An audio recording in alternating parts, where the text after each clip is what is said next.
咱那吧，连个俺咱们罗俩，这些呗，就怎么着？首先呢，要问候大家。是啊，因咱们是这里，咱这些没继续的，嗯，今天呢是川摩春季课程，去送去哪罗些些，绕啊路哪年的，那就主要请求这次课程的人呢，就从我查的也要，就是禅摩辩经法会的负责人嘛，这的个这个筹备小组。当初那么，这个就但最美个观哈所查的话的这一边呀，这个年。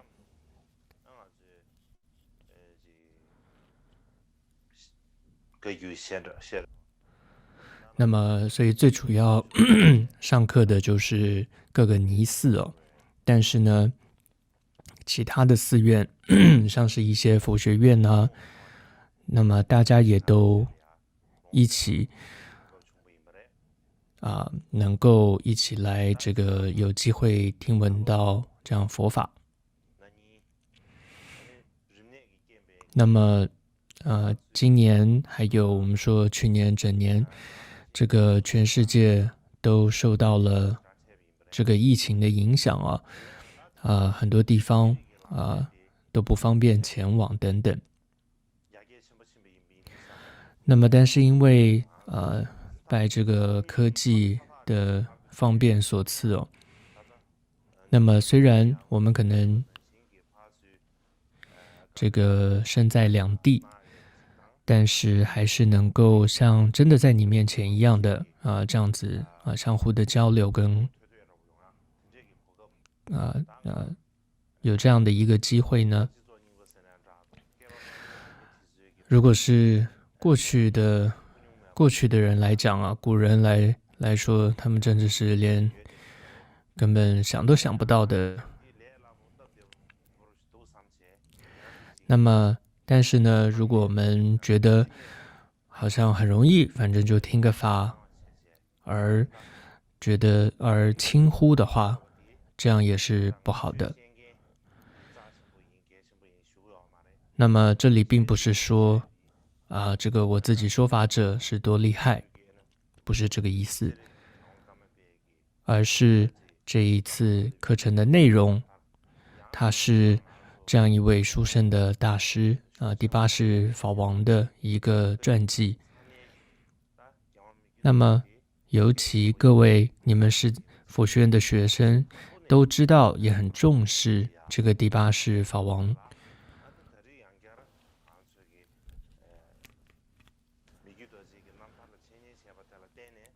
所以相信借由这一次的课程，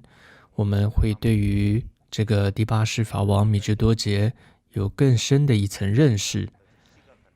那么以白话来说，就是他的性格是怎么样的，他是如何给予教学的，他的这些威仪行止是怎么样的等等，我们都会有一层认识。那么因为这样的认识而让我们升起信心，才有可能升起信心哦。所以信心的升起是没有办法强制你要生信心的，是你借由自己的认识而自然升起的。不然你看，像我们常常会说鼓励我们要有信心，要有信心，但是这个信心的升起就像我们平常我们会说你要相信那个人朋友，我们要相信某个朋友某个人，你首先要认识他，不是吗？如果你对他不了解不认识，怎么可能相信他？所以我们这一次的课程就是帮助我们认识到他是怎么样一个人，那么很自然你就会知道说应该怎么样对他有认识之后，你自然就知道应该以怎么样的恭敬或者说态度或者信心来看待这样一位大师。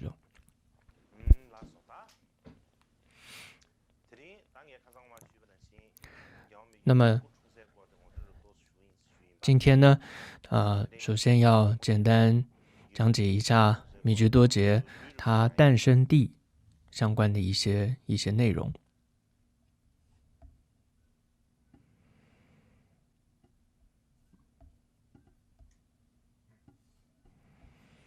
Masih yang ini itu是那什么的，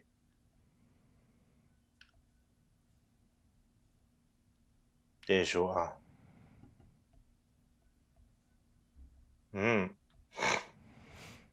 你跟他说个你个古巴的是谁拿的？大家看一下这幅绘画，这幅唐卡。这个唐卡的原版，它是一个很古老的一幅唐卡，它被收藏在美国的 Rubin 的这样的一个博物馆当中。这是一幅米值多杰的老唐卡，在这个唐卡的它的右手那边有一个侍者呢，手捧着一个黄色的东西，有没有？那是什么呢？那个就是我们说它的这个叫 Zesha， 就是一个法帽。所以还记得我们刚开始举办祈愿法会的时候，我那时候就想说，大家应该要戴着这个黄色的尖帽。当时就在会议上，那么很多人会说，好像这个尖帽，黄色尖帽似乎是格鲁派才会穿戴的。那我们噶举派应该是穿戴的是比较花色的一个禅修帽。但当时呢，我就说，过去历代噶玛巴有穿戴，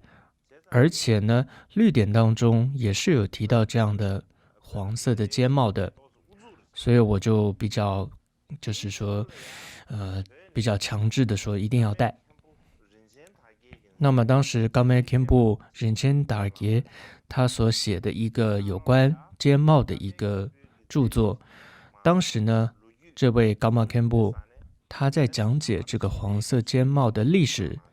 的时候，就用了第四世夏玛巴的一段话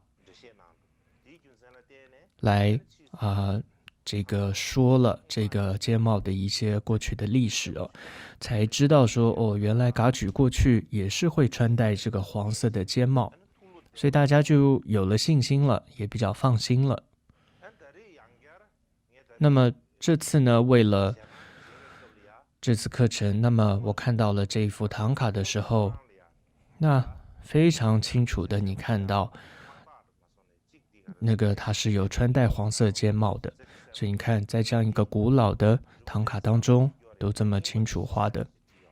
那当然这幅是重新依照那个古老唐卡重新再绘制的，所以但古老的唐卡中是有的，所以这个就是附带的讲解一下。那么接着就是第八世噶玛巴他的出生地，这就是这个照片。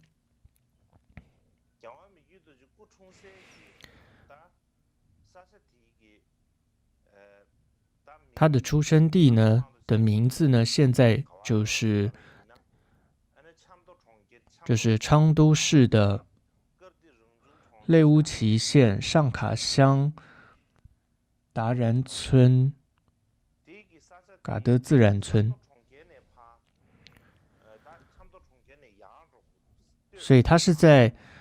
可以说昌都市在进去再往上走，大概2个小时的路程他们是这样说的。那么米值多杰的父亲他叫做色查杰长巴西涅，也有说他叫做阿江，我们之前有谈到过。但是在米值多杰他自己的自传当中，大部分写的都是就是色查杰长巴西涅，但真正的他的这个父亲应该是阿江嘛，但不知道怎么这位色查杰里面又跑进来啊。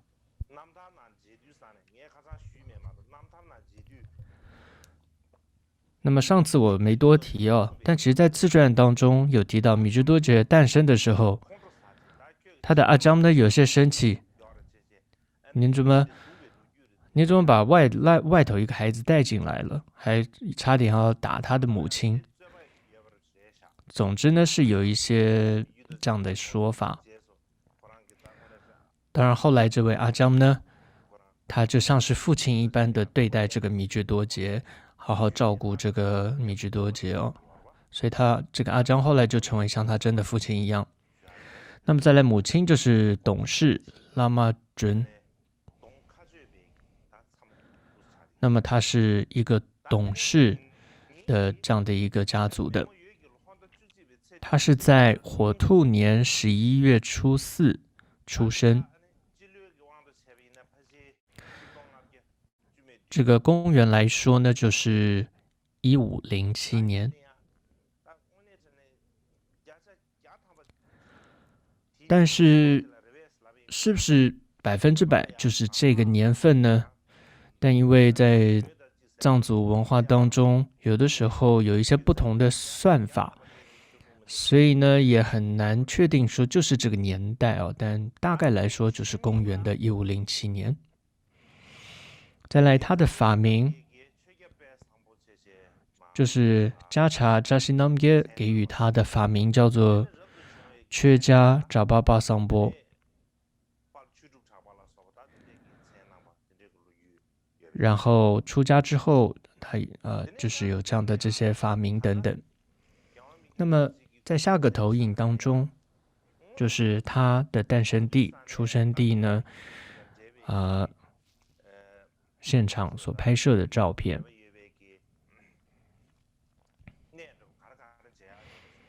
现在呢，还可以看到一些什么样的这些一些东西呢？譬如说，有一个纪念米居多杰的这个白塔，这是当地居民新建的。再来右上方的照片呢，这个是，就他们的说法是，这是杜松前巴诞生的时候，他的这个胎血的树。再来左下方有一个像是树根一样的，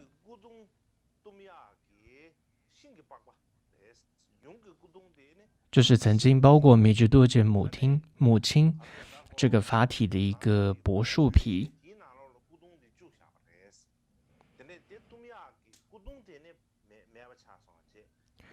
那么后来当然这个遗体已经没有了，但是那个树皮还留着，有这样的说法。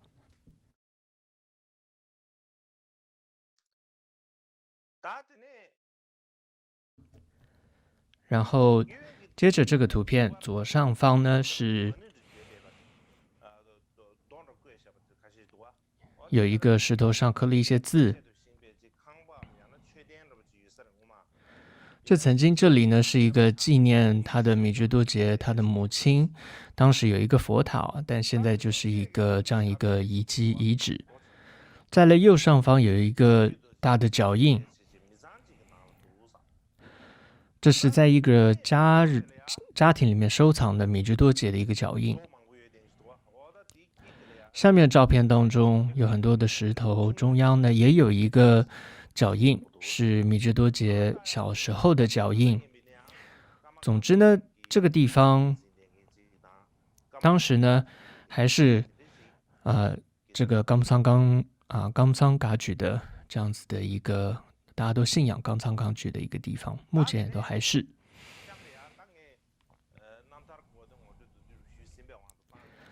那么以上呢，就算简略介绍了出生地。接下来我想要接着讲解无比自在的第二个祭文。那么如果按照第5世夏玛巴的注解，那么这一个颂文祭文主要要讲的是什么呢？或者说它的科判是什么呢？也就是这里提到的相违处，是自己要能舍弃，要鼓励他人舍弃哦。所以我们看一下它的颂文。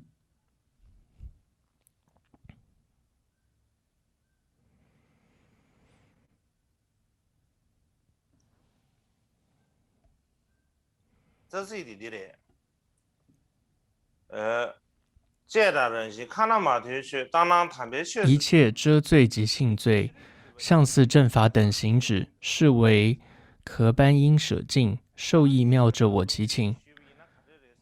那么简略讲说一下这个颂文的意思，就是当我们修行的时候你必须要有能力去分辨这个什么是法，什么是非法，你这个分际在哪里，要有这样的能力。有了这种分辨能力，那么你的内心才能够逐渐的真正通晓显密典籍当中所说的所断还有所取是什么。同时呢，不仅仅是你知识上的一些知识上的了解更重要的是你要能够去切实实践。如果能够真正实际的去实践这些取舍，才能算的是一个真实的修行人。那么就谈到修行实践，那么它不是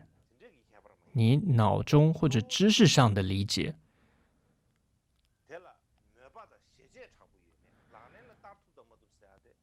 真正重要的是你有没有强烈的这种真切的急切的想要修行的这种意愿和决心，有了你才可能实践修行。举例来说，如果要在心中比如说升起叫二乘声闻缘觉的这种法，你就必须具备什么样的心态意愿呢？就是想要从轮回牢狱中解脱，得到涅槃的这种心愿。但是看看我们每天实际的作为，如果还是在追求今生的这些名闻利养的话，那我们可能连二乘的行者都算不上的。同样讲到大乘，如果你的心中想要升起大乘的法，就必须要全心全意利他，没有一点私心，不然或者能够做到以他人以看他人比看自己更加重要但是呢，我们却常常是自我为中心很多时候对于那些不喜欢的人，有的时候哪怕我们内心只是短暂的升起一种幸灾乐祸的心念心里，这都让你很难进入大乘道了。再来谈到密乘修持的时候，说要修持一切气世间都是净土，情世间呢都是这个本尊显现的净观，但是我们眼里全部显现的都是敌人，都是不喜欢的人。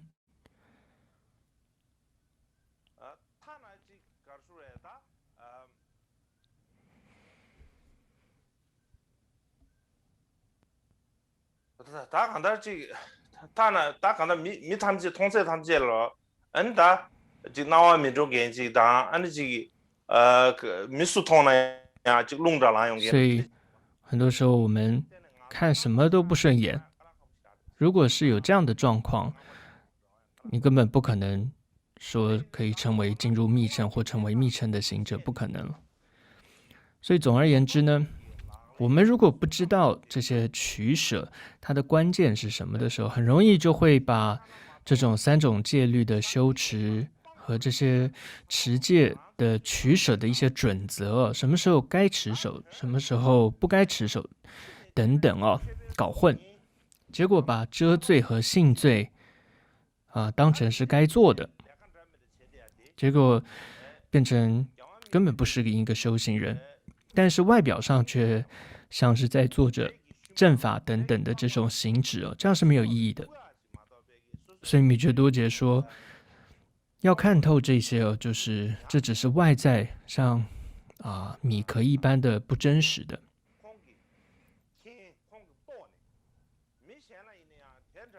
他不仅是自己认识到这样一种情况，而且他也为他人清楚地告诉别人这样的一个真实的情况是什么。所以呢，这里我们说要像这样子的米觉多杰祈请。当我们在念诵这样的祈愿文的时候，不要觉得这是好像在对于米觉多杰的一个歌功颂德哦，不要觉得是这样。像是宗喀巴大师在菩提道次第摄义中也有提到，行者我亦如是修，欲解脱者如是行。据说呢，后来才修订成为变成至尊恩师如是修，欲解脱者如是行。但是在宗喀巴大师的这个很大部的这个教言当中，本来写的就是行者我亦如是修，他提到是他自己这么修，所以欲解脱者也要如是行哦。后来才改变成为至尊恩师如是修。所以呢，对于这些，总之这里要说的，它的目的都是上师这样子写的目的，都是希望我们也能够这样子去行持哦。所以当我们在读诵这些颂文的时候，像无比自赞的时候，不就只是说祈请米觉多杰拜托帮助我呀，你救救我呀，好像把这些责任都推给了上师，这样是不行的，而是应该自己要承担起一些修行的责任，然后再向他祈请哦。那么这个偈言总之里面的内容和我们昨天讲到的这个妙行自传的内容，第二个颂文内容差不多，所以今天就不多做解释了。那么接着就进入到妙行自传的第三个妙行。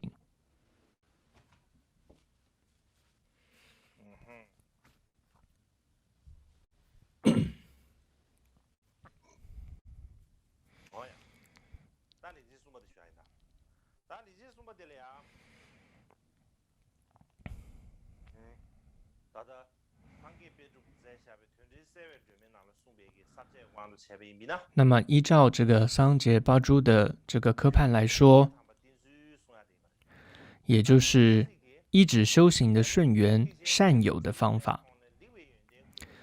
偈文是所欲大乘善友，却彼无谬无误，遂爱慕其一切善德，七大德之一切行止，众师尊因此心悦加持于我，此为我妙行之一。这个颂文的意思是什么？就是米觉多杰他自己是怎么样依止具德的上师，还有他是怎么样透过如法的方式来让上师欢喜。在米觉多杰自己所写的《米觉多杰本身》这部传中呢，在讲到这个如何依止善知识，如何与上师建立起这个机资进账的关联的时候，他说，首先呢，法王依止密勒日巴的弟子极净光的化身佛子八咒敦珠的转世，也就是涅沃国师祖古扎西南杰，然后领受大乘净土界圣海观音、金刚亥母、黑袍护法等等的灌顶加持，教授口传，升起不变的殊胜信心，发心出家，进而积聚了福德，尽除了罪障。有这么一段话。所以呢，米觉多杰他这辈子当中的第一位上师是谁？就是第二世国师扎查仁波切扎西南杰。那么第二世国师扎查仁波切他是谁？他有没有他的传记是怎么样的呢？以下简单的介绍一下。首先呢，他是出生在魏地的叫尼木地区，那么是在这个火卫年，大概是1487年诞生在这个地方。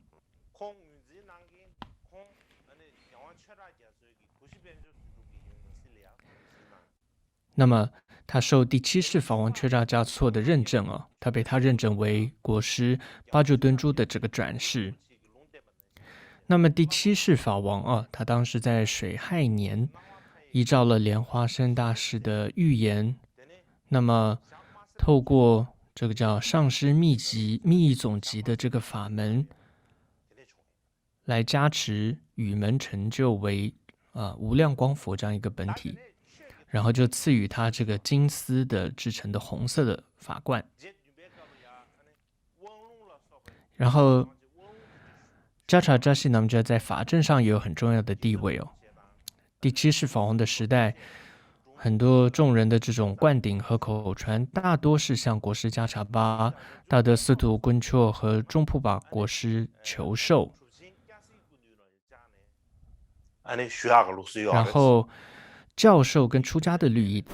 大部分则是向这个茄色尊者求授。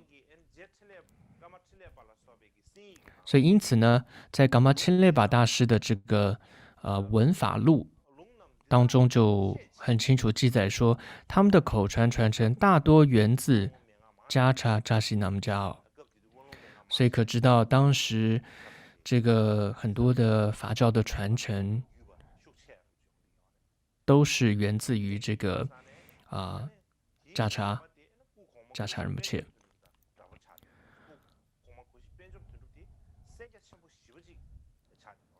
所以就跟国师加查仁波切第一世是一样的，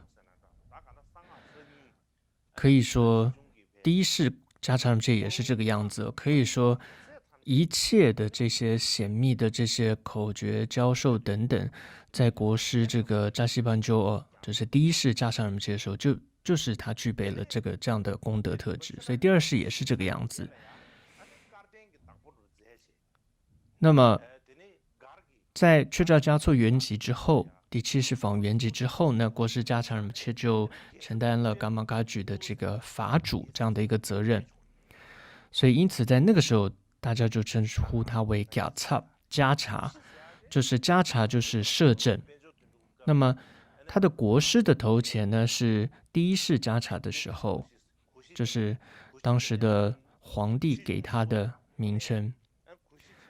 国师也有分很多个，有灌顶国师，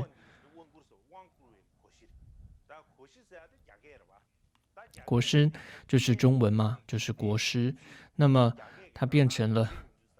所以，但它音译成藏文的时候，写成的样子蛮像是梵文的，但其实它是中文。所以很多人会以为是不是跟梵文里面的希瑞有关系哦？但其实不是的。国师，国就是国家，师就是老师了，就藏文里面国师这个翻译其实是国师。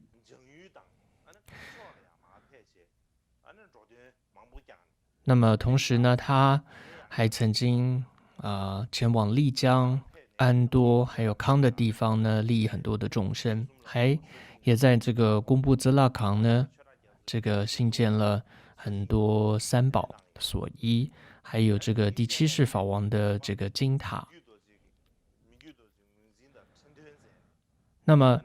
当他认证了第八世法王，然后为其举行坐床之后，那么他在15年，就是他在29岁的时候就圆寂了。那么昨天还提到过嘛，他当时为什么会要前往丽江啊？还有他当时是怎么样圆寂的，这些让人很难过的这些故事，这里就不再重复了。每天都讲那些很难过的话也不行，所以呢，今天就很简略的讲一下加查仁波切的这个可以说他的一个简传。那么接下来我想讲一下，就是米支多杰呢，他最开始是怎么样见到加查仁波切的，还有他是怎么跟他求法的情况。首先这里说基年的藏历1月初1，大概是公元1513年。这时候米支多杰呢是以这个东方足骨的这样一个名称，因为他这时候还只是噶玛巴候选人之一的这样的身份哦。然后初次抵达噶千大营，到了之后，在这个日落大概傍晚的之前，首先就见到了扎城仁波切。接着在藏历的2月11日，那么扎城仁波切就为这个米支多杰，也就是东方的这个主骨转世候选人，举办了噶玛巴的升座典礼。当时这里有一段故事是，这里有一段要提的，就是米支多杰呢，对于米支多杰呢，有很多的伏藏式的授记，在一些这些预言当中提到，这个只有7世噶玛巴，之后不会有噶玛巴，有这样的说法。因此很多人就会说，前面的这个7世噶玛巴是真的，后面都不是真的，因为他们用的说因为莲师的伏藏是怎么说。但是呢，我觉得这只是因为他们看到了某部的预言是这样说，伏藏预言这样说，但其他伏藏预言中，莲师却提到说会有7世，但是有13个这个转世。那么这13个这个转世的第一个就是米支多杰，然后尤其这一段转世呢，在莲师的预言当中，伏藏中说到很多。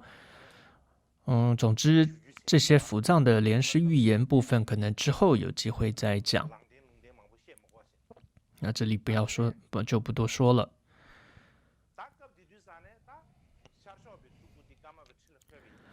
当时呢，因为这个东方主骨就被认证啦，就升座了。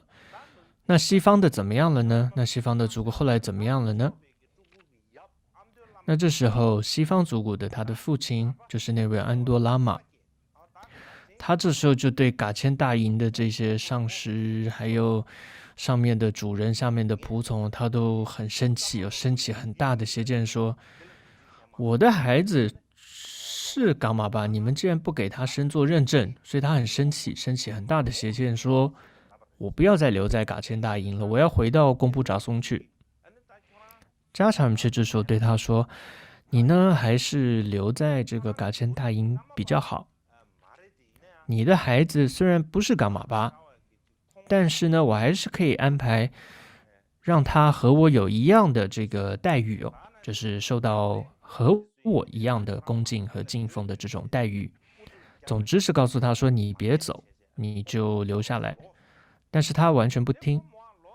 他还是一意觉得要回到贡布扎松。那么后来文献中也没有记载很清楚，总之就写到说，后来他们父子2人就被人抓了，那变得就被抓了，那么他周围的僧人呢也都四散各处，然后他们所有的财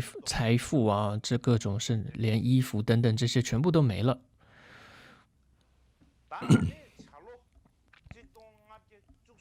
之后的这里说鸡年，也就是1513年，藏历4月初3，那么米支多杰就在扎查仁波切的跟前呢，领受了大乘净住戒，然后得到这个法名是缺加扎巴巴桑波。然后之后呢，又开始得到马头明王、金刚亥母等等灌顶。在同一年的8月初3，在这个卧龙的叫阳坤寺呢，这个地名叫卧龙，里面有一个寺院，他就在这里呢，跟随扎查仁波切这个得到半出家戒，就舍弃了俗相，穿上了僧服。总之呢，米支多杰呢，他非常感恩这个扎查仁波切的，他不仅对扎查仁波切很重视，他对他扎查仁波切之后的转世也非常的恭敬。所以贤者喜人当中就说，米日多杰是第四世弘冠持有者之族谷昆丘衍那和迦查之族谷扎巴巴就两人为上师，没有把他当为弟子来看待。所以呢，第四世弘冠持有者就昆丘衍那、萨玛昆丘衍那，还有这个迦查姆切的转世扎巴巴就，他都把他们两人视为是上师，没有把他们视为是弟子。这部分在这个自传当中也很清楚提到。之后这里说亲近至尊的族果阿瓦多蒂巴扎巴巴就的族前时，虽然没有实际的生与供养，但是内心还是视尊者为礼拜恭敬的对境，并尽力做到合一的这种积聚资粮。所以米日多杰甚至对于这个迦查姆切他的转世，他都是很恭敬的。基本上他是这个米日多杰所认证的嘛，就是迦查姆切的下一世的转世，他认证的。当然他外在上还要对他所认证的又戒律比他出家戒比他少的人去礼拜也是不行，所以他没有做到身体上礼拜或语言上的赞供，但是他心中是充满敬意的。总之，以上简略的讲了迦查仁波切的一些传记。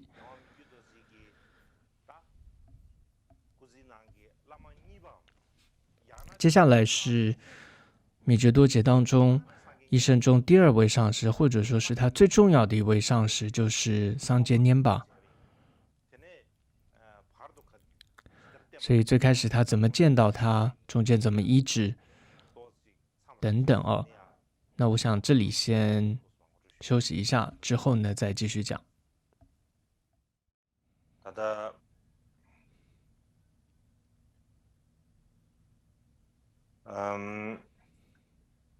但桑给年吧，切切，但桑给年吧，对的。那么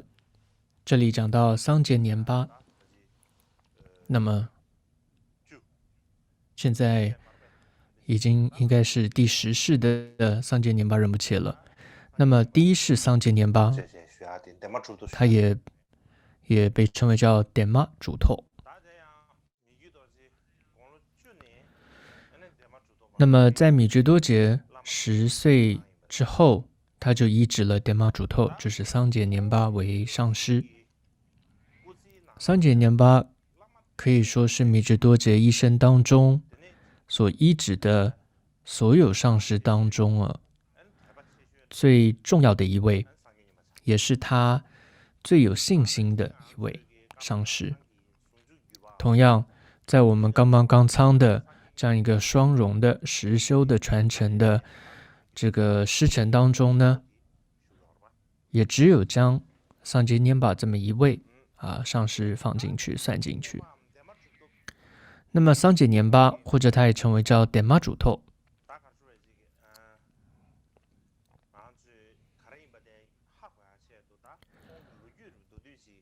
那么为了要认识他，可能要简略讲解一下他的这个传记简传。首先他出生的地方是多康康区的滇马这个地方，那么他是典玛契本的这个家族，那么是在木牛年，也就是大约应该是1445年诞生。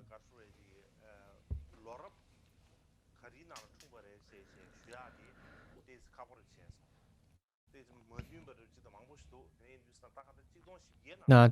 但这个年份呢，到底是1445年还是多少年，还是不太确定啊。总之小时候呢，桑杰拈巴从小听到噶玛巴的名号的时候就会流下眼泪，就会非常的激动，甚至茶不思饭不想的，晚上甚至都睡不着，就是心中总是很急切的想要见到噶玛巴。也因此呢，在他6岁的那一年，他的父母就带着他前往这个觐见这个第7世噶玛巴却扎嘉措。他一见到第七世法王见到的时候，就像是父子重逢一般的，特别的就跟一般的这种会见不一样，就像父子重逢一样，特别的亲切，特别的有感情，像父子的感情一般。那么当时呢，却扎嘉措呢就给了他叫做扎西班鸠的一个名字。他8岁的时候，他就医治了本嘎张巴桑波还有国师班鸠敦珠，然后剃度出家。那么9岁到16岁之间，他就在他的家乡典妈这个地方学习词式的诸论、理句、赞句等等啊，这些所有的显密的典籍。那么大多学习完之后，他就觉得只是听闻思维是不够的，必须要进行实修闭关去。如果要闭关实修，他觉得就需要依止一位上师，跟随他求的口诀，这样才能进行实修。所以呢，在他这个19岁那一年，他就独自一人，可以说逃走啊，就跑去见这个却扎嘉措。当时呢，却扎嘉措他在的地方跟他的家乡典妈大概应该是有2个月的路程，但是呢，因为他不分昼夜的这样子跑去，急着要去见这个上师却扎嘉措，所以呢，他就花了18天的时间呢，见到了他。之后7年，他们都在一起。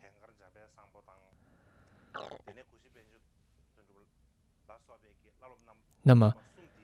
同时还有不停的也跟边嘎张巴桑波还有巴鸠顿珠等等啊，还有却扎嘉措，他们都在一起。那么也因为他非常努力精进的修持，他的身体也消瘦了，然后也因为这个风吹日晒的一些关系，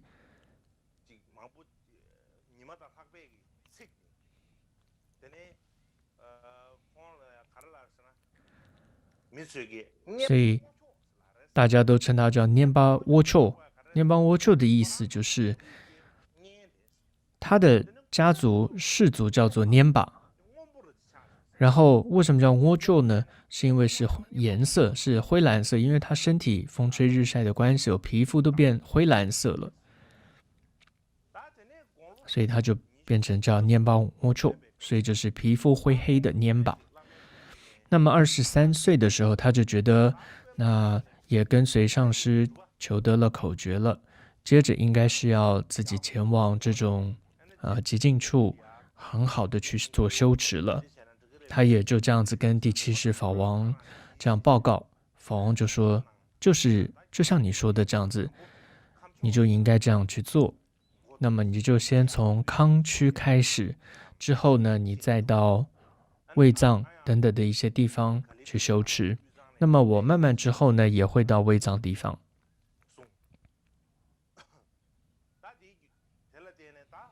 那桑杰拈巴呢，就这样子，依照了上师的嘱咐呢，他就到冈波乃朗，首先到冈波乃朗这里修持3年，之后在邦布这个地方实修2年，之后呢，又到了这个卫地，就是拉萨地方的楚布寺修持2年，之后在汤腊修持1年，大概总之有12年的时间呢。他从不生火，也不吃这种就是厨房煮出来的食物，不是12年，8年哦，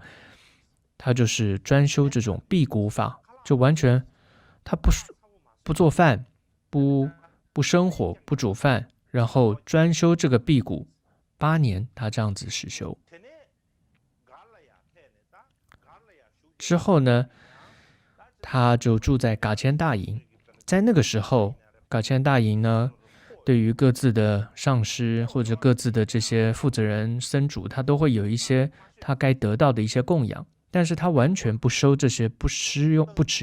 用这些供养，他只吃什么呢？剩下的那些多玛，或者说那些茶渣煮这些来吃来喝。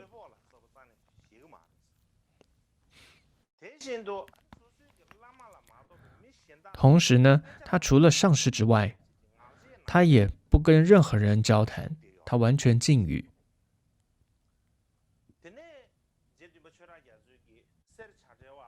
之后呢，第七世法王呢，就派桑杰年巴去帮这个一个叫色地的一个隐士叫根敦讲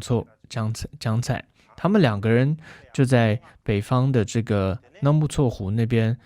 两人也修了5年的这个辟谷，之后又到了门诺仓。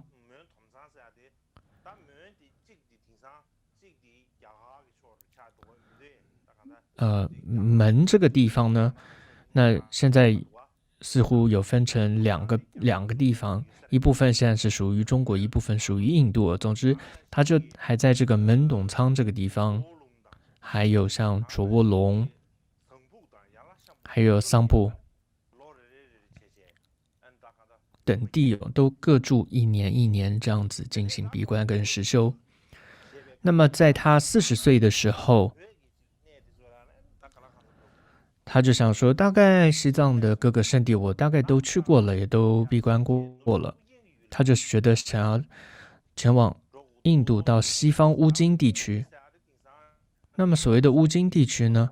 也就是大概是巴基斯坦那边那个地区，也就是莲花生大师他的诞生地。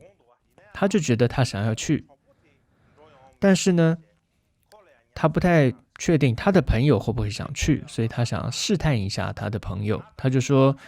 对他的朋友说，我呢想要去北方的香巴拉，你想去吗？他的朋友就说，就是叫 Se Chajewa 嘛。他说你别开玩笑哦，连那个大成就者门龙，还有大成就者乌金巴都去不了的地方，就是北方香巴拉都去不了的地方，我们怎么可能前往？如果你有这种能力、有信心的话，或许还可以先试试看到不到得了这个西方的乌金地方。总之他就达到他的目的了嘛。他这样测试问过之后，总之他也发现测试之后试探之后，朋友也想去了，两个人都准备好了，准备上路。但是这时候竟然他的那个朋友就圆寂了，塞强哲瓦就圆寂了。这时候他心想，哎呀，没有比上师佛陀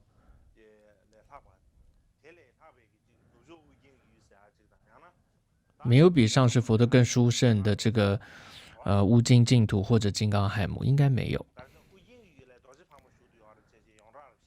那一般这里会提到金刚亥母，因为是说金刚亥母他就住在这个乌金净土，因为之前乌金巴大师他就记录说他亲见到了这个金刚亥母的化身等等，所以桑杰年巴或者一般人就说，如果去了，大成就者们都说，如果你去乌金净土，就会见到金刚亥母。但是现在大家还是别去那个乌金净土那个地方，你们大概看不到什么金刚亥母，反而可能会大胡子的一些这样子的人，反而可能有些危险，所以最好我们还是比较遥远的向金刚亥母祈请就好吧。总之呢，他这个朋友就圆寂了，他的朋友就往生了。但是呢，他的朋友也往生了，他就想这一切的苦乐，伽马巴都知道啊。所以呢，结果他就放弃前往这个乌金地方去了。之后呢，有一次在梦中，就是有一个人跟他说，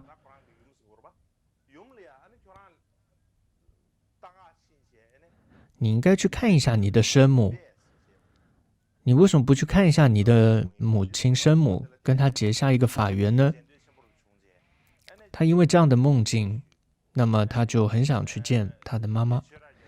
他就跟第七世法王请示之后，法王也很高兴的跟他说，你就这样去做，应该去见你的母亲。所以他就回到了家乡，在回乡的途中，他就知道说啊，母亲已经圆寂了，而且呢，他母亲化现成了一个咒语而生的一个空行母，而且在他的境观当中呢，他母亲的这个化身呢，还跟他说，我现在是在地行处，那为了让我能够从这个地方升迁到一个空行处，你呢要给我圣乐轮的灌顶。所以桑杰年巴就见到这样的景观，所以他就在这样的禅定当中，然后为母亲灌顶。之后呢，他到了家乡的时候，他的家乡就是点妈，还有另外一个地方叫做阿卓，这两个地方发生了纷争。那么桑杰年巴的一个兄弟呢，就被阿卓那边的人给杀了。不仅是如此哦，而且桑杰年巴的这个兄弟，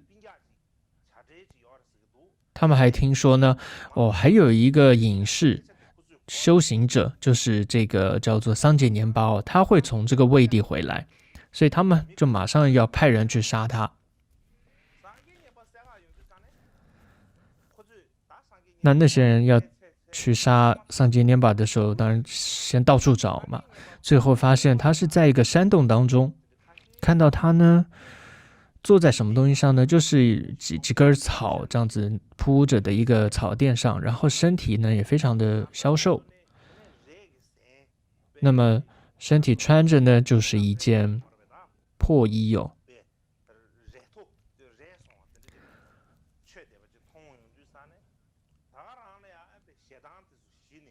这时候，结果大家的气也都消了哦，也都不再嗔心都消除了，然后升起了很大的信心，看到他是这样这样的一位大修行者。那么这时候，他的家乡点妈的人，还有阿卓的人呢，都想说，请你呢，都想邀请他来为他们这个调和一下。但是呢，桑杰尼玛并不喜欢去做这些事情，就什么调和这种世间的纷争，他并不喜欢，他就想说继续在近处修持。但是这时候他就收到了却扎嘉措的一封信，就告诉他说，你要建寺啊，要利益众生。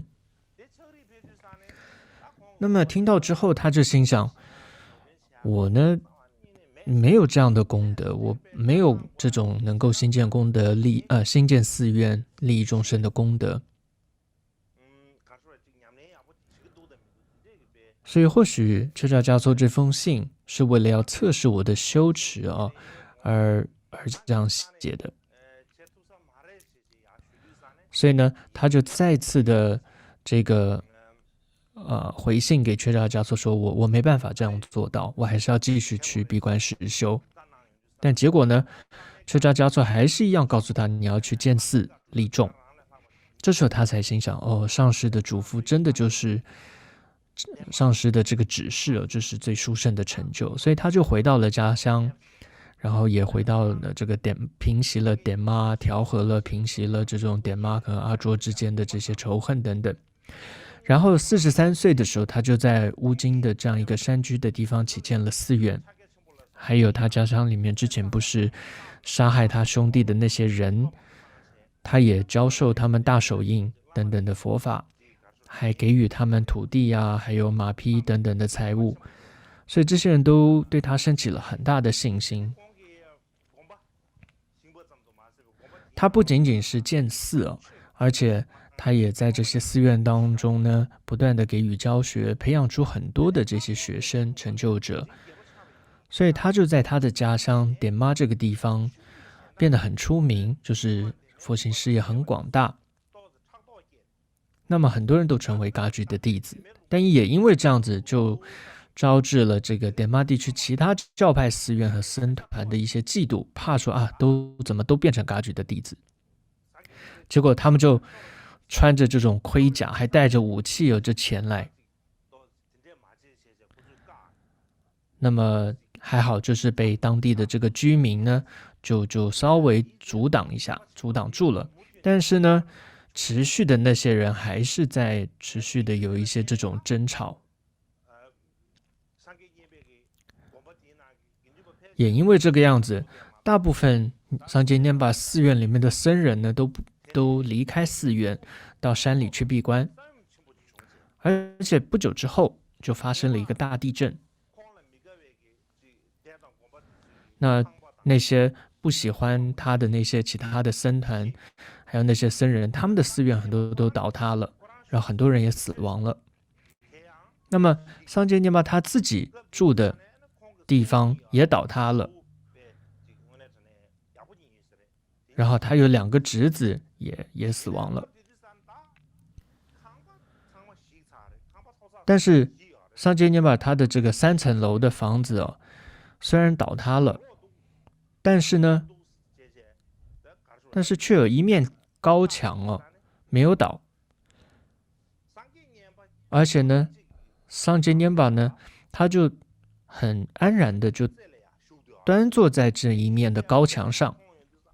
那大家一看到这个景象都说，哦，这个人他飞在天上了，他可是一位主透，主透就是成就者，所以那时候他就得到叫涅巴主透。倒不知道他是不是真的飞起来哦，因为地震全都毁了，他却竟然是能够坐在这一面高墙的上面。总之他们就说，哇，了不起，他可是一位成就者，所以那时候就被称为叫涅巴主透，就是涅巴成就者。那之后他的这个寺院等等啊，因为地震而迁址啊，就换了另外一个地方，然后更名为叫做蒋丘陵。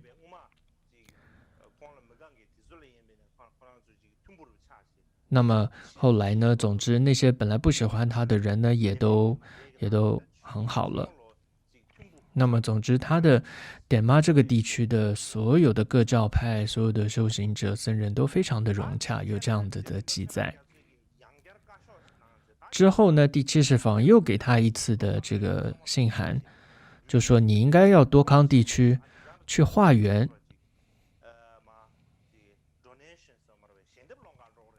就是你应该到多康各个地区去化缘，去结缘，去化缘。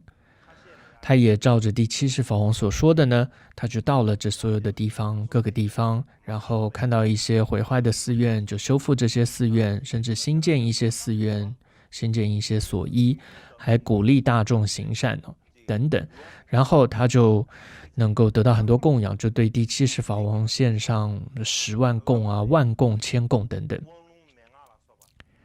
尤其呢，他后来也成为了第8世法王的这个上师。那么桑杰涅巴就将自己所有得到过的灌顶口诀全部供养给密支多杰。65岁的时候，他就说：“我也即将死亡了，我也没有任何的后悔，我的心意已经圆满了。”他就在噶玛寺圆寂。他一般来说，他有非常多的弟子。事实上呢，从他的这种政务跟学识上来讲，他应该可以有非常非常多的弟子。但是他曾经发愿说，希望我所有的弟子都能够成为是弥觉多杰的弟子，因为这样的一个缘起，所以结果就是本来应该成为桑杰涅巴的弟子，却并没有，因为他曾回向，希望这些弟子都成为是弥觉多杰的弟子。以上就是简略讲解了桑杰涅巴的传记。那么再来就是弥觉多杰如何医治这个桑杰涅巴的呢？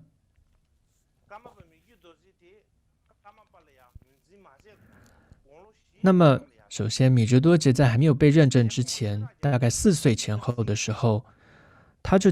遇到了就是前一世法王却扎嘉措的这个姐妹叫做温莫嘎维。他就问米值多杰说，4岁米值多杰说：“你的上师是谁呀？”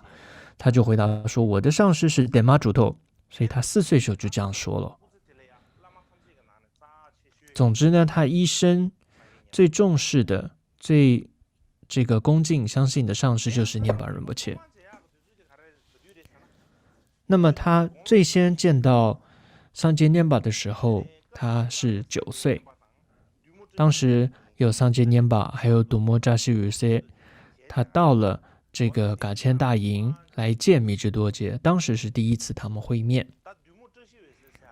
那么这里提到杜摩扎西鲁塞，可能我明后天会再跟大家讲，今天就不多说。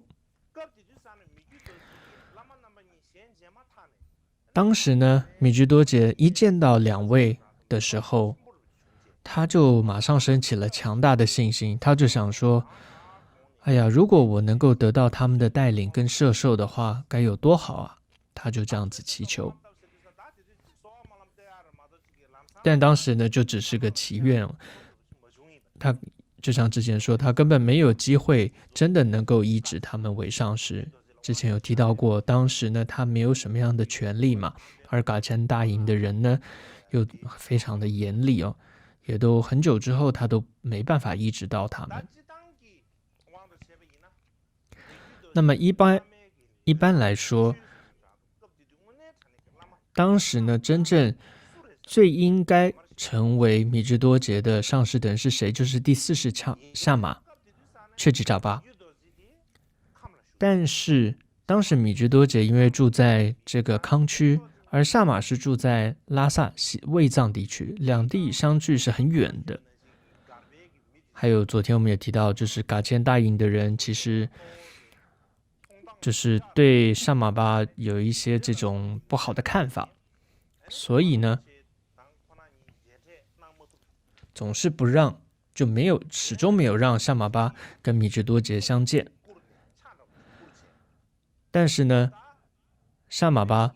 就写了一个信传达说，现在呢，在这个卫藏还有康区的最真的可以适任是法王之总持上师的候选人中，这个加产仁波切已经圆寂了，还有加塞东颠这些大德呢也都圆寂了。就是最适任为这个米值多杰上师人选中，加产仁波切圆寂了，加塞大德也圆寂了，所以他就说最应该当上师就是典玛主头。据说呢，在第7世法王留下的一个书写的这个纸团当中，遗言中也有提到很多位值得皈依，堪认为就是他的转世的上师，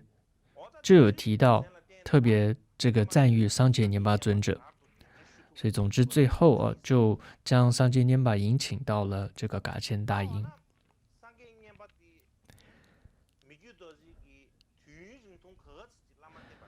那么他医治了桑杰涅巴多久呢？其实时间没有很长，因为在米值多杰10岁的时候，是当时的子年11月，那么直到兔年的2月29日，他医治桑杰涅巴为上师。所以虽然这里面看到是只有4个月，但其实他主要是医治了2年。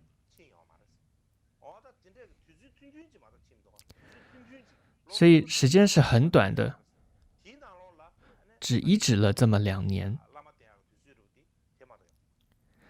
就说看似长达4年但其实是只医治了2年。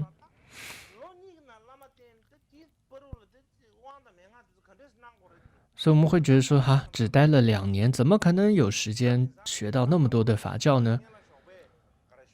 我们现在常会说首先呢，早上还要吃饭，然后中午还要午餐，然后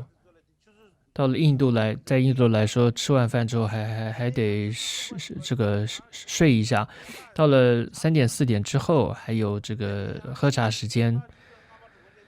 然后到了5点6点又得吃晚餐。一天当中这么多的时间都去做那些事情，所以我们从现在我们的生活习惯来看，我们会说2年内怎么可能学到那么多东西？但是从传记里面你看到，虽然时间这么的短，但是呢，在他一直上师的过程当中，他一点时间都没有浪费。这是什么意思呢？就是他依止桑杰涅巴为上师的时候，他从早上起床直到这个天黑之前，他都待在他的身边。他甚至连上师午餐也都是在上师旁边一起吃的，他没有到其他地方去吃。那么他听闻到学到了什么法教呢？在米芝多杰的这个自传中有提到，之后亲近至尊米迪迦纳的主骨化身大成就桑杰年巴，领受沙弥戒，还有接受安利三世言等等世序的灌顶加持，金刚手菩萨灌顶等等形序的灌顶加持，还有呢金刚界自在瑜伽序的灌顶加持，十轮金刚等等无上瑜伽序的灌顶加持，尤其领受觉力灌顶等等9乘的灌顶加持。总之，传授了新旧密序的灌顶口传教授，尤其广泛的学习了西藏后弘期萨迦嘎具、觉囊协断尽西界、达波香巴与卓谦等等深奥的9种教法，将它作为5等积聚福德殊胜境，日夜一切念想都以金刚语切方式从未间断的领受4种灌顶。总之呢，他从桑杰涅巴跟随桑杰涅巴米芝多杰，他学到了所有显密的一切的内容，所以可以看到他学到非常的多。而且在听法的时候，他是怎么听的？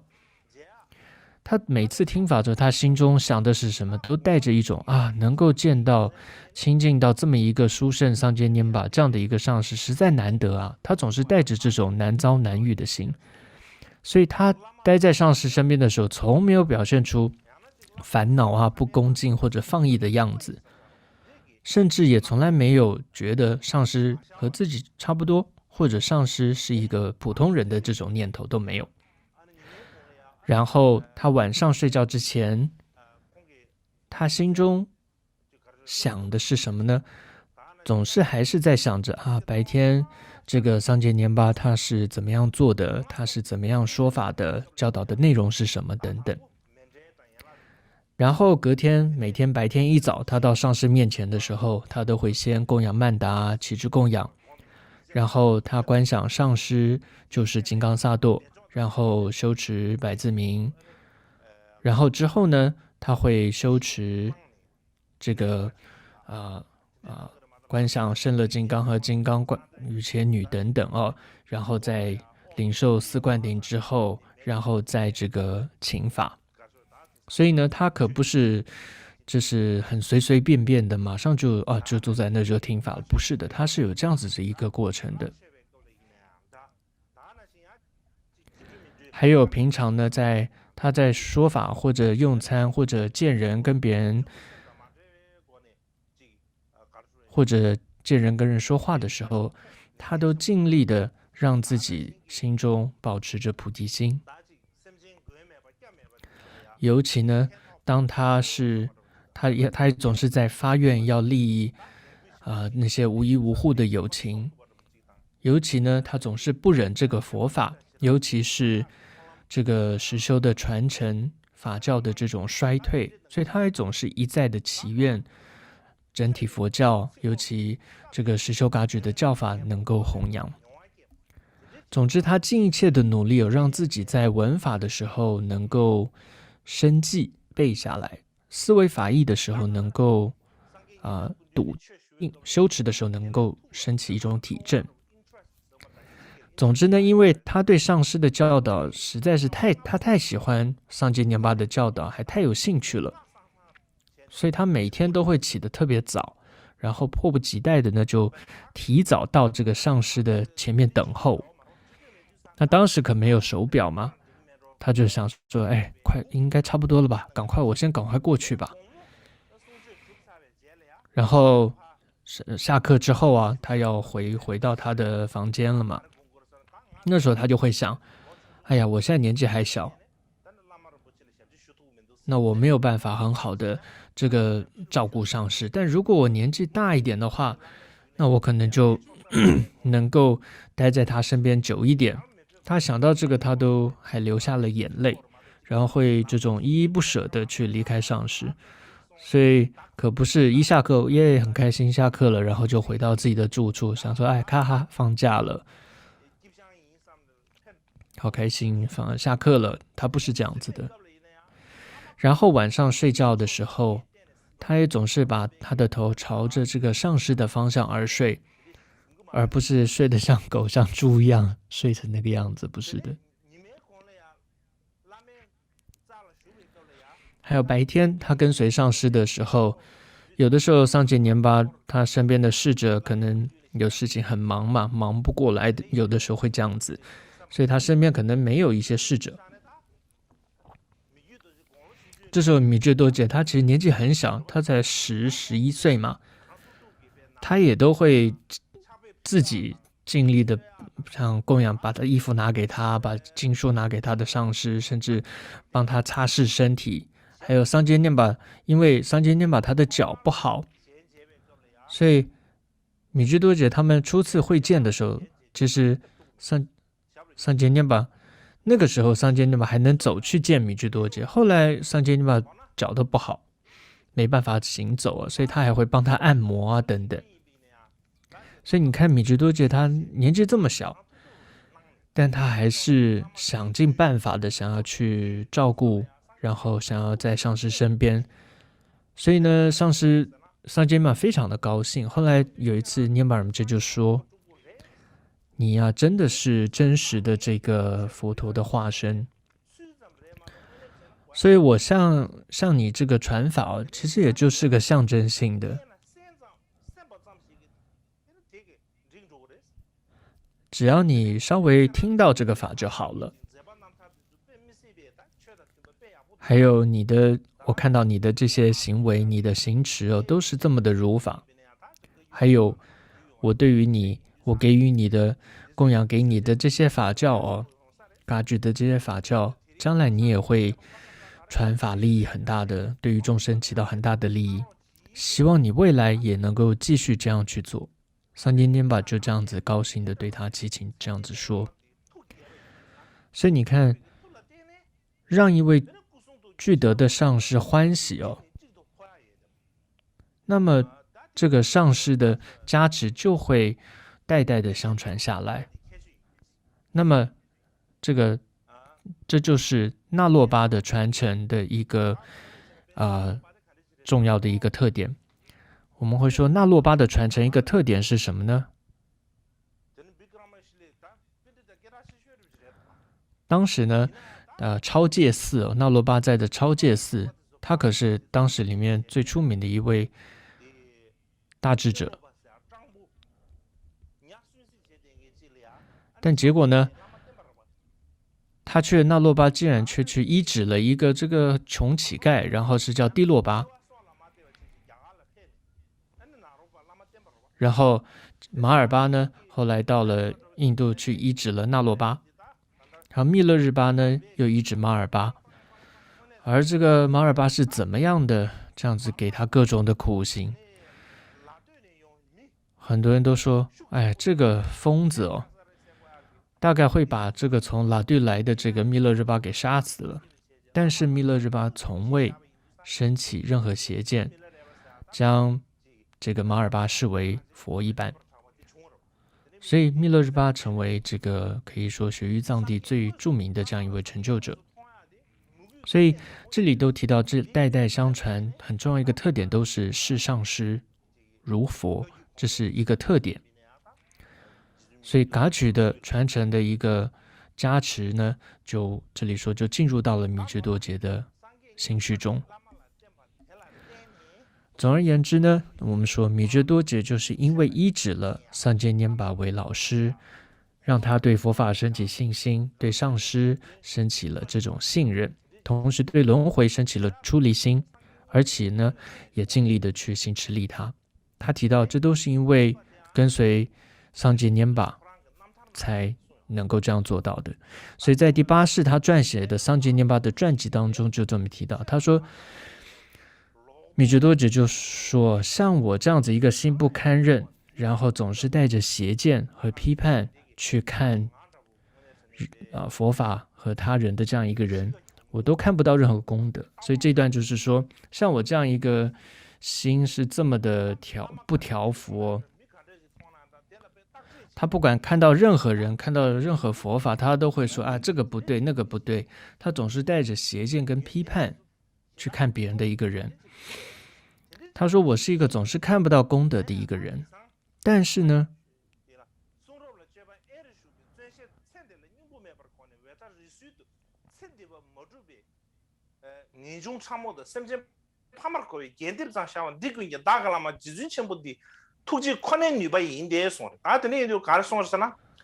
接着他就说，像我这样的一个人，但现在呢，却稍微对于佛陀的经论呢，能够有一点点的这种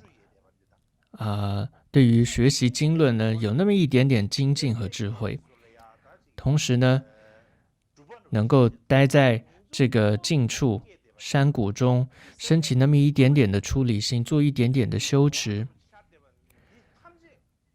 然后同时呢，能够稍微内心中有一点点众生皆为父母这样的概念升起，能够这样做到，都是因为上师的大悲心所致。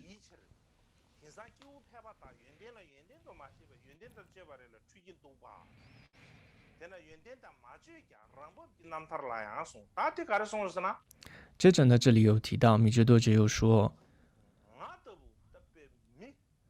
像我这样子的一个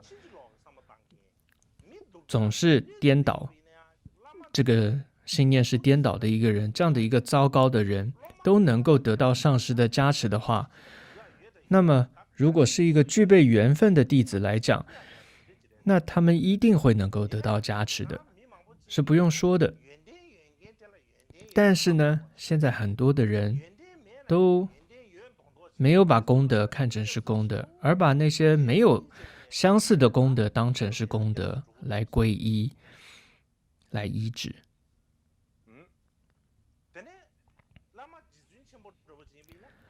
那么像是，这是他说，像是这样一个桑杰拈巴仁波切，他没有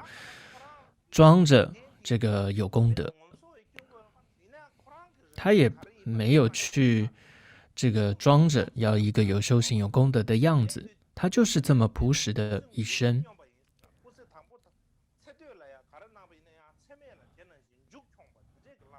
所以说，他是一个可以说从头到尾都是这样子修持的一个人。接着他这里说，他从7岁开始，直到圆寂之前呢，他这个滴酒未沾，然后吃素12年等等。那这一段是说什么呢？就是说桑杰拈巴呢，从7岁开始，直到圆寂之前呢，他完全没有喝过酒。同时，他12年当中，他是吃素的。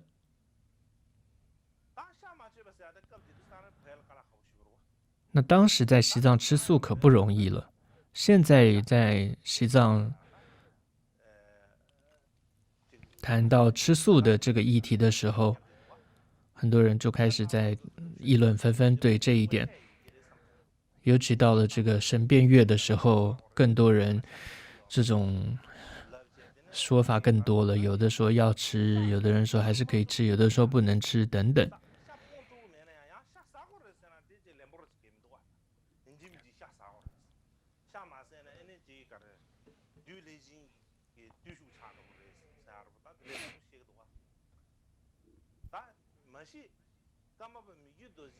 但其实你看到噶玛巴米居多节的时候，他是真的很禁止吃肉的。那这之后我会再多谈。总之呢，桑杰念巴他22岁起，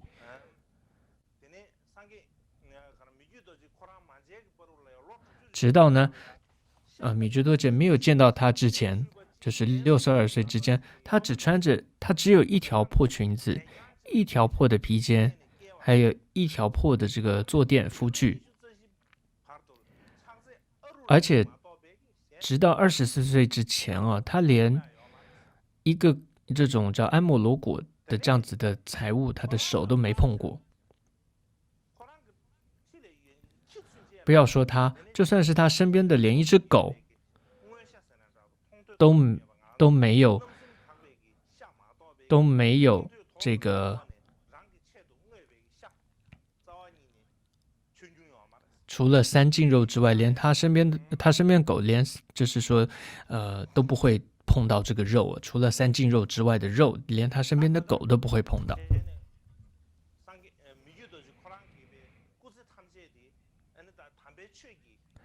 那么米觉多杰他的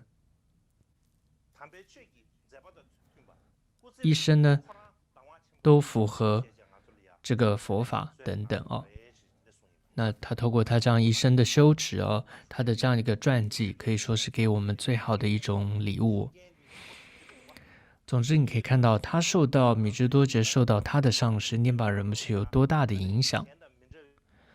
米觉多杰可以成为历代噶玛巴当中如此具备大悲、大智慧、大力量的殊胜的这么一位噶玛巴。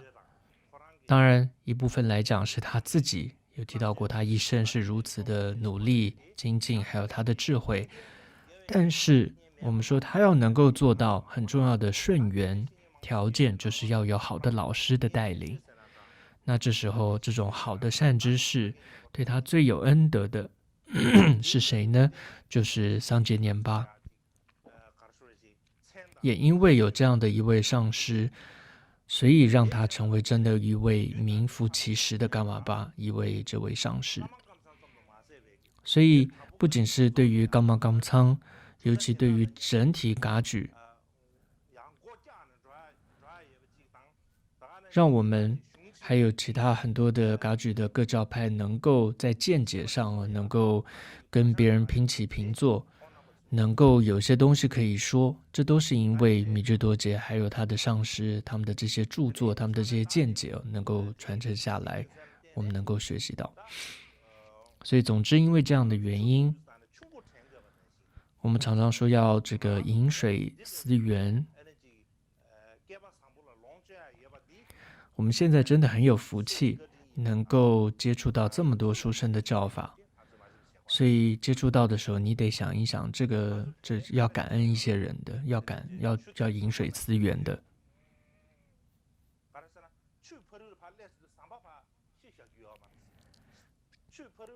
就像有一句话说，这个我们不能够过河拆桥哦，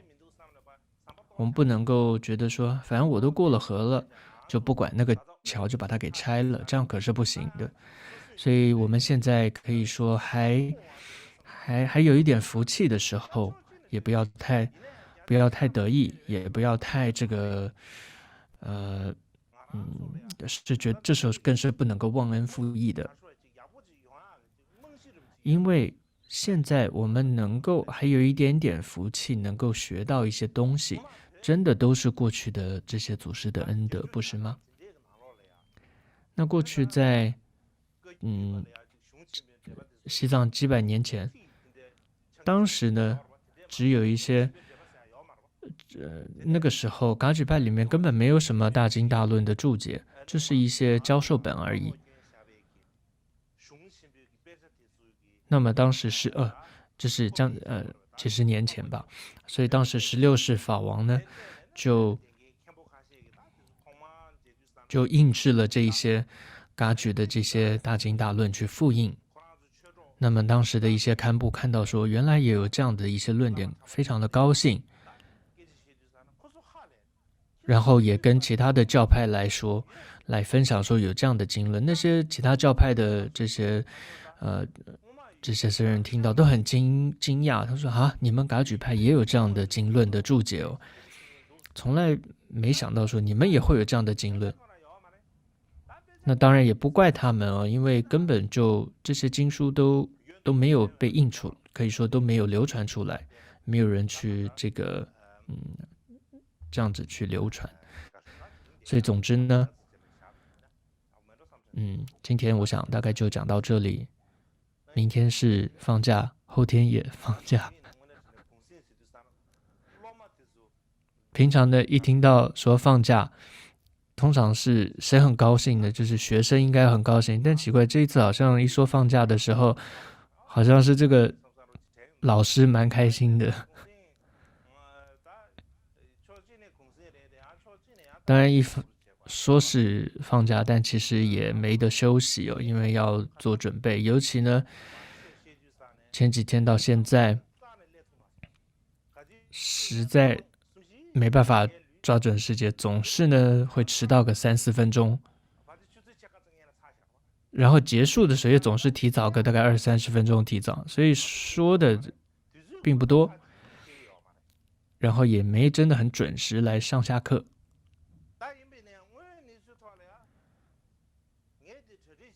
但事实上呢，为了1个小时的教课，举例来说，时间反正都搞错。总之呢，如果举例来说要从7点开始，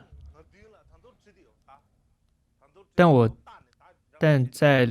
6点56、7分的时候，我还在写，还在准备。